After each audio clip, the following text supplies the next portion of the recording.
Ito ay rated SPG, striktong patnubay at gabay ng magulang ang kailangan. Tuluyan na ngang magbabanggaan ang grupo nila Tanggol at grupo nila Supremo. Nakaplano na kasi ang pagpatay nila Supremo kay Agustus.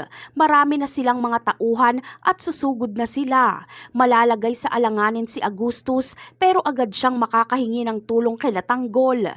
Darating sila Tanggol at sila ang haharap kila Supremo. Bagamat makikiusap si Supremo at Berting kila Tanggol na wag makialam dahil si Agustus lang ang kanilang pakay ay hindi sila pakikinggan nila Tanggol. Proprotektahan ni Tanggol si Agustus kahit anong mangyari dahil kailangan pa ni Tanggol si Agustus para mahanap si Ramon.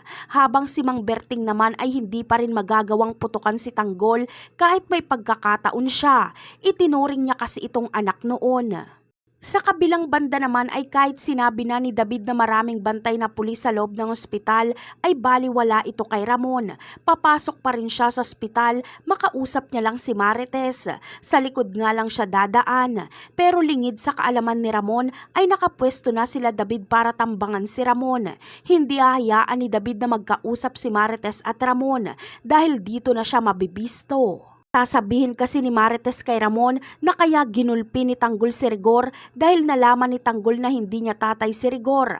At base sa reaksyon ni Tanggol ay hindi niya pa kilala kung sino ang totoo niyang ama. Dito na matatauhan si Ramon na impostor ang kanyang anak. Lalo pat si Olga ang nagpakilala nito sa kanya. Habang si Marites naman ay lagi na lang naguguluhan sa mga nangyayari. Kaya abangan na lang natin kung anong klaseng karma ang sasapitin ni David. Bye!